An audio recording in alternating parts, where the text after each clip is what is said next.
distinguished panel joining us next. So I ask that you please have me welcome our Power Pack lineup, which includes Mr. Vishal Sharma, CSMO of Raymond Realty. Huge round of applause, please, for Vishal. If I could kindly please have Sir make his way towards stage. And joining him, Mr. Ankush Kaul, the President of Sales and Marketing and CRM with Central Park. Ms. Antara Chakraborty, General Manager Marketing, Alpha Corp Development Limited. And steering this conversation is my colleague, Mr. Ashish Parikh, news anchor with the Times Network. So let's have it, ladies and gentlemen. Let's have our Power Pack panel on stage for what promises to be an incredibly rich discussion. And with that, I'll have Ashish take it away. All right. Here we go, ladies and gentlemen. Timely delivery is a pain point with many perspectives, and I think this next panel will offer us a 360-degree view of where they lie and what the solutions are. Let's give a round of applause for our guests here on the panel. We're just pretending like we just met because we just had a conversation backstage. Yes. All right. And we are not twins. All right, and with that, Ashish, the floor is yours. All right. Just a disclaimer here that Antara wanted me to throw out for everyone. Ankush and Vishal are not twins, so in case there's any confusion, we'll clarify it. But namaste, everyone. This is a very exciting opportunity for me as someone who's worked in this sector in the past as well to sit here and discuss an issue. We've had a conversation already throughout the day, throughout this evening. We'll talk about multiple things, covering a lot of key issues of the real estate sector, particularly when it comes to project delivery. Over the next 30 minutes, along with our panel of guests here, we'll be talking about some issues that will address the elephant in the room. And when I say that, it is an extremely important issue that I'm sure every one of you who's tried to buy a property has also encountered in the past. The issue is not just limited to home buyers or customers, it is also something that concerns developers. And that is exactly what we'll be talking about. The agenda for this discussion is going to be the timely delivery of project being crucial for the development of the real estate sector. We'll start with Vishal first because he's sitting closest to me and I think he would be able to answer better.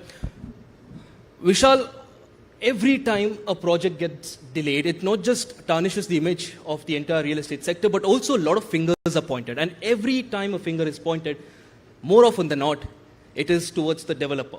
Now, what exactly do you think developers need to do, need to come up with the strategies to ensure that any of these delays are forecasted before, you have a way to oversee them, and also ensure that there is an industry-wide collaboration that also ensures that such issues do not tarnish the reputation of the entire sector?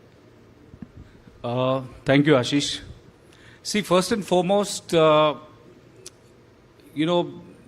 quite surprised that we are having a panel discussion on this topic, wherein delivery is, on-time delivery, a quality delivery is a right of every buyer.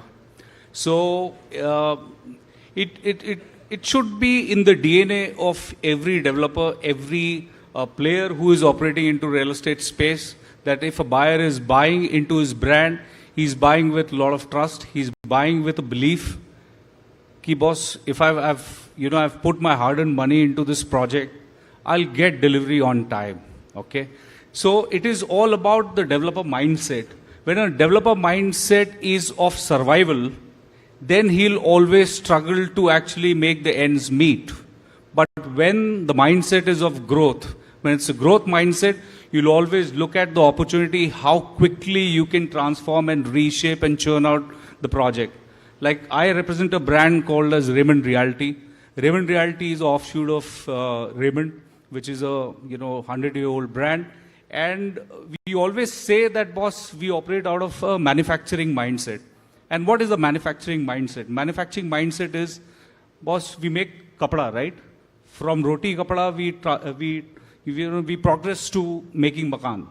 So the manufacturing mindset is, agar factory mein kapda rakha hai, so we have to take that cloth onto the machine, cut the finest piece of cloth, put it into the market, do the secondary, move on to the next season. So we always believe that, boss, you can't hold on to the inventory. And that's why, with a lot of pride, I can say that, boss, every third home sold in Thane and Bandra in the markets we operate is a Raymond home.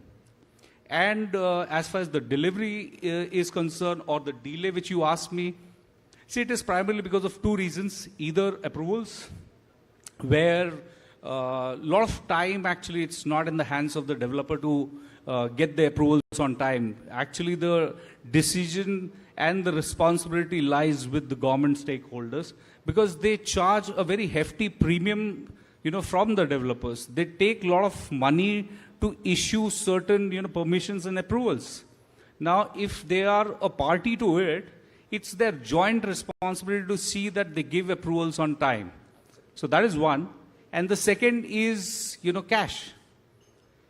Any project worth its salt, if you don't have the financial means to deliver those projects on time, if you don't have your financial planning in place, if you don't have your cash flows management in place, you will ultimately struggle to actually deliver project on time. कि project तो बहुत पैसे से ही deliver होगा. And last not the least is the niyat. Niyat nobody can change, boss.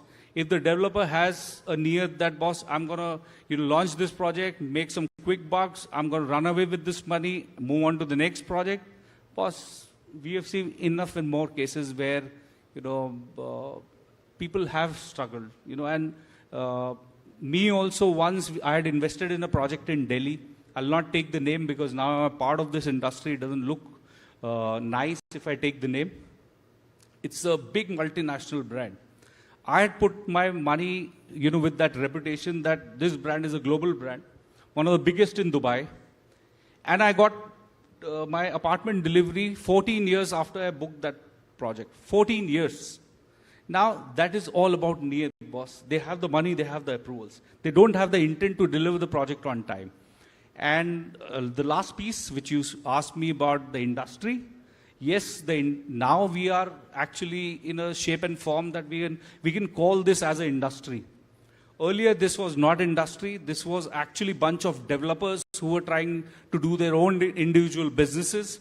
After RERA has come in, after DeMon has happened, I think so the industry has formed. There is a regulation. There is a method to this madness now.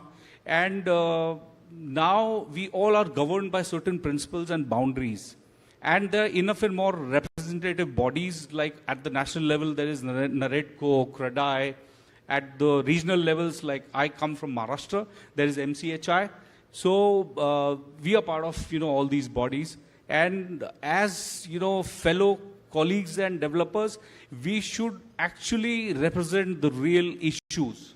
The real issues are not only, licensing, approval, delivery on time, quality delivery, safeguarding buyers' money, but also we have to make sure that, boss, developers' interests also are taken care of.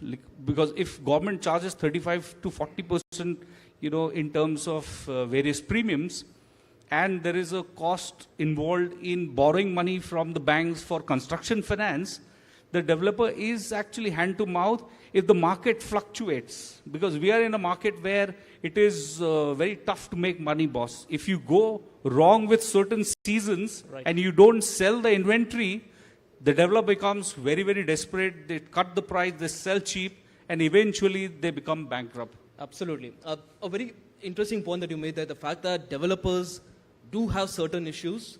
People usually think that a developer is trying to cut corners, they're trying to save money, and that is why the project is getting delayed. But interesting point you made there, that developers also have issues that primarily the government has to look at. And Ankush, that brings me to the other point. One of the things that you were talking about is brand. Now, India is known for something called as Jugar. When I was learning, I did my civil engineering. So when I was a civil engineer, we were taught a lot of Jugars by our professors. Is the real estate sector in India missing Jugar? If you foresee some sort of an issue coming up when it comes to project delivery, is prefabrication, modular construction, something like that not an option, just to ensure that at least people who are waiting for project delivery, who put in their hard-earned money, they get the project on time? Good point. Actually, I don't think we'll call prefab a jugaad. But by the way, that 14 years and Dubai thing was a giveaway. Yeah. So I was tempted to say that. Coming back to prefab or modular systems which have been around, prefab basically is constituting the essential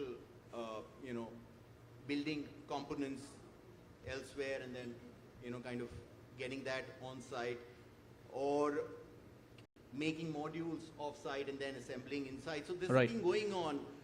But the point is, will adopting modern techniques or modern materials or new age cement with shorter curing times, or getting into robotics and prefab, like you said, is that the only answer, or is that the only thing that will ensure timely delivery? No, I don't think so. It has to be a combination of a lot of things, including financial discipline, which is very, very important. And I have, umpteen number of cases where, people have adopted these modern techniques, jugars or whatever, and, still, because of the lack of financial discipline, have not been able to deliver. If I give you some data, as per one of the reports that I read, currently about more than 90% of the projects are delayed by 2 years or more in the infra industry, including real estate, and there is a cost overrun of about $50 billion. So you can imagine the kind of strain that is coming to the industry, that is coming to, the buyer or the investor, and of course, the organization. If I talk about Central Park, we've been, we have a very traditional approach to construction. We do it in-house, and we are slowly migrating to the newer, construction techniques and using materials. In fact, in some of our projects, we have implemented very sleek, phasing techniques, for example, segregating dry and wet construction phases, and achieved better timelines. So yes, there is a lot of merit in, innovation, in new techniques. But at the same time, what good is that if you're compromising quality? I mean, what I would like to say is that it's very important to balance. Ankush, is that always directly proportional? The fact that someone is trying. It depends on the excellence of execution, finally. So you cannot, at Central Park, just timely delivery is not the goal. It is very important.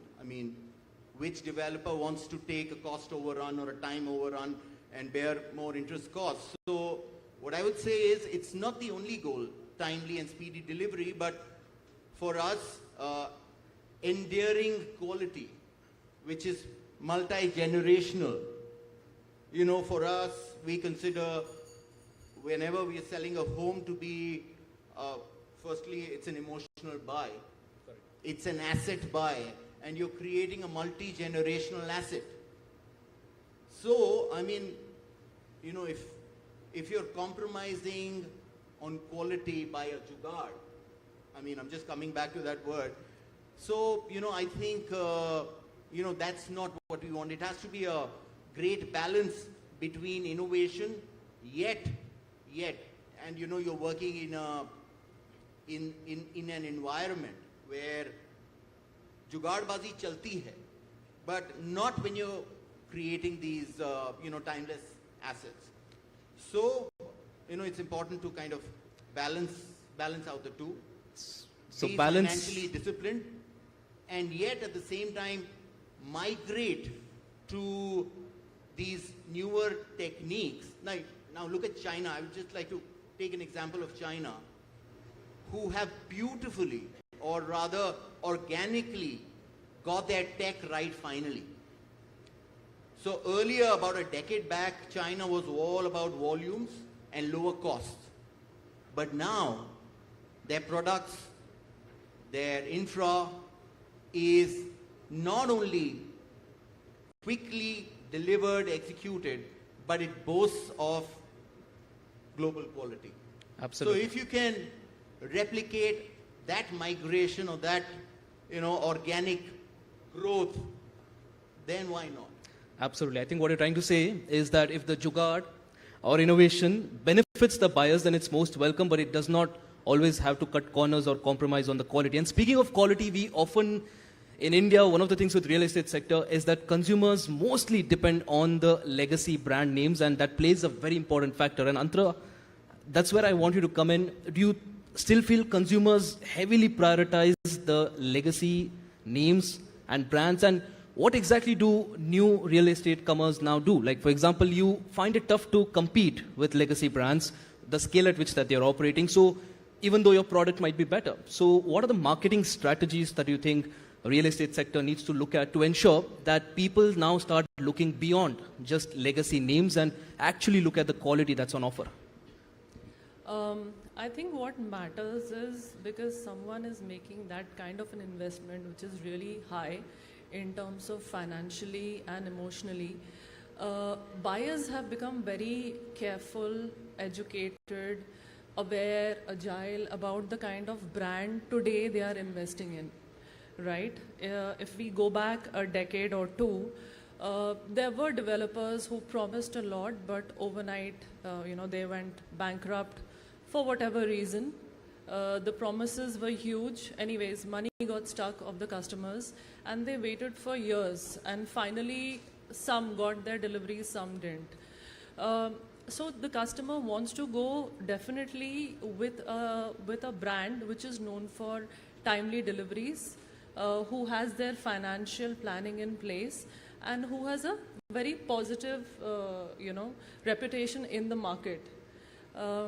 When you talk about marketing, you have to ensure today especially that throughout the customer journey life cycle, you are keeping the customer engaged, because that is what is going to help build your reputation.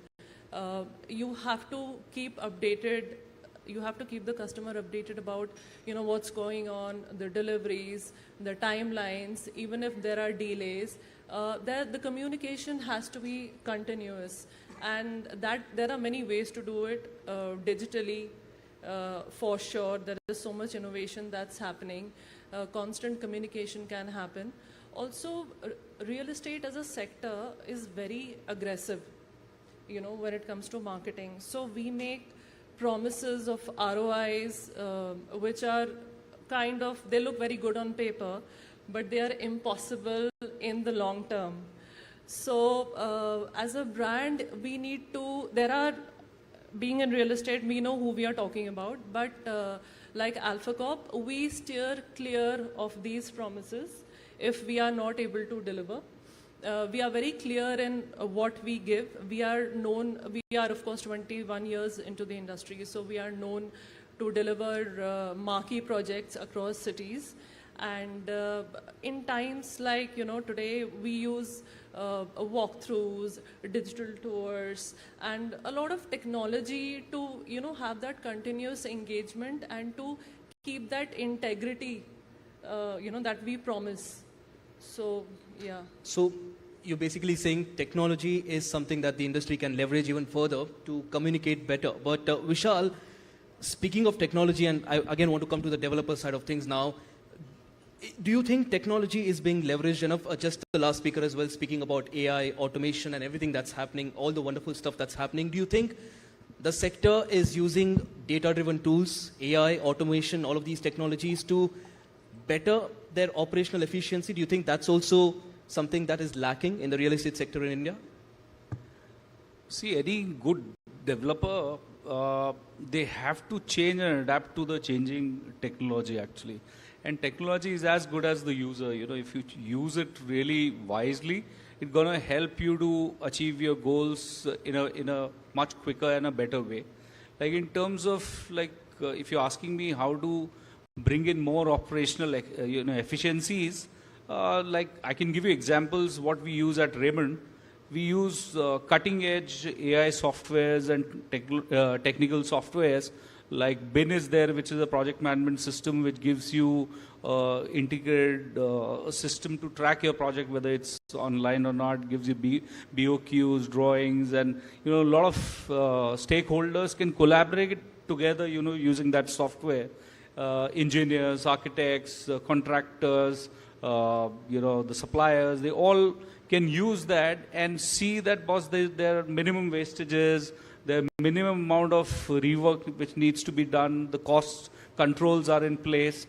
Then in terms of the real on-ground artificial intelligence, we are using which is something called as space technology, where the construction workers actually use helmets which are camera enabled, which captures the construction on a real-time basis, which can track and guide the project manager to actually give necessary instructions wherever he sees the gap or wherever he sees there's a process breakdown.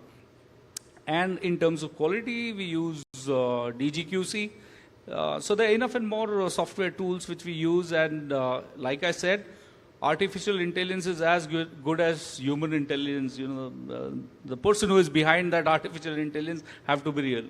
Absolutely. When I said technology and leveraging technology, I was just hoping Vishal doesn't talk about 3D printers, because 3D printers are the buzzword now. Not sure about the efficiency, but again, drifting away from that a little bit, talking about buyer confidence, because that's also a major concern these days. Ankush, I want to ask you, do you think the fact that, all right, we talk about how project delays and such issues are limited to certain buyers, certain developers, certain companies, it's not an industry-wide phenomenon, but when projects are delayed, when such issues crop up, it ruins the name of the entire sector. Every single developer has to face the brunt, given the fact that suddenly someone comes up and says that, well, it's a industry-wide thing. These people just cut corners, they take money, they don't give you projects on time. So how does the industry respond to something like this? Because again, you spoke about what you're doing at your firm, but again, how do you counter it? So yeah, it's a sad fact that the industry is vilified in general.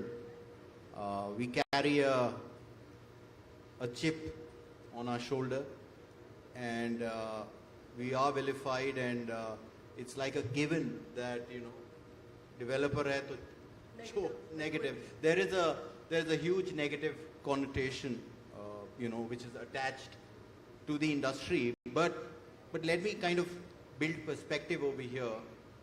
Like Vishal said, because of Demon, several years back, RERA, the apex bodies, with all that happening, the industry is kind of taking shape right now. It is. Buyers are, while they are more educated and more informed, they're a little more confident also. And that's why you see tremendous growth over the last few years. I mean, there has been exponential growth. And not only in terms of money being invested, but money being earned also, like the ROI angle. But as I said, the responsibility then finally comes back to the developer, to be able to respond positively. And if we are to become a $1 trillion industry by 2030 as per Naretco analysis, then I would say besides just land acquisition and designing cutting edge projects and products and ROI, I think I come back to the fact that intent and discipline are two key elements. And why I'm harping on financial discipline is because that's as important in the industry as probably excellence in engineering is. Absolutely. A quick follow-up question there. You spoke about RERA. You interact with a lot of customers. Do you think it has really boosted customer confidence, or do you think people still look at it I'll tell you as a flashy tag? I don't think there is a there's too much of a direct impact that I don't know whether I should say this in this You can, forum, you but can. RERA is still, I mean, I'm talking about customer speak right now. It is still, it lacks the teeth right now to be able to impact discipline at the moment. There are So you're changes. saying developers aren't scared of RERA? No, it's not about a question of being scared, but we have a knack of creating leverage within the leverage. It's like that, coming back to that Jugar philosophy. I mean, I'm not being very topical about this, but it's just that it's there in the air. So, intent is very important. Right. And if we have to ensure our inventory goes into the right hands, our payments are honored. See, right now, as far as, the financial planning and budgeting, I mean, what is the most important thing right now that the industry ails from is timely delivery, is what we're talking about. There is a big hangover in NCR, if I would say there's a big hangover of, projects not being completed till date. I mean, people still, running around for getting their money's worth. I mean, getting their principal back after being invested for 14 years. So, I mean, it's like living with the evil and you're kind of making friends with the evil. It's like that. That's the kind of relationship. But having said that, I see and I am very confident about, the changes and the Absolutely. consciousness that is built up. And I think we are in a safe zone as of now. I won't say we're completely out of the water and we're not going to... So clearly there has to be a lot of work done to ensure that there is a lot of customer confidence, and we're running short of time here, and before we wrap, let me get in a quick word from Antara as well. Antara, we have a developer representative here, and in ways we also have a victim also here of delays. Now we are talking about RERA, and yes, that has given a lot of boost to customer confidence, but has a similar effort been done for developers? And particularly I'm asking you about bureaucratic delays and procedural regulatory delays as well. While RERA gives a lot of customers, a lot of confidence to the customers, is there something done by the government that gives confidence to the developers as well? Okay, before I come to that, I would like to say that the government is really doing a good job on infrastructure, for sure. Last few years, whether we talk about Dwarka Expressway, the kind of funds that they have invested and all, they are really helping the growth corridors come up a big way, urbanization and all of that. Coming back to the question, yes, there are issues. For many, many years, we have been asking for a single window clearance. And that would make our, approval process so much easier, because so much paperwork has to happen. And, when you talk about timely deliveries, as a customer, you only, stare at the developer that, he's in the wrong. But there is so much more that goes behind the scene, and it is all interconnected. So yes, if, there is a single window clearance wherein all the paperwork comes together, or if there is a unified platform, or there are coordinators maybe set up by the government itself, and these guys, because they know the processes, they would know the roadblocks, and they can work hand in hand with the developer. I think we can get to project delivery much faster. And for example, in Philippines, you have this thing called Anti-Red Tape Authority. So they put timelines on every process. If we follow something like this in India, I think we are doing very well anyway, and we can certainly speed up things and take away this tag of being the evil guy over here. Absolutely, we can speed up things as far as the construction is concerned, but the red tape bureaucracy that you spoke about, I think that's a major issue that a lot of people sitting here will also agree with. It's been a pleasure speaking to you guys. We've had, like I said, developers and also a victim here of the bureaucratic delays and also every other issue with the real estate sector. And I think it's, again, the word from this discussion, from this, this talk that we've had is that not every delay is some developer cutting corners. Not every delay has to be blamed on the developer. There are a lot of organic delays, and also at the same time, the question arises, is the sector doing enough to counter these things? Are there enough mechanisms in place to ensure that any such organic delay also can be foresighted earlier? All right, it's been a pleasure speaking to you, Vishal Sharma, Antara Chakraborty, and also Ankush Kaul. Appreciate you joining us. Thank you so much. And to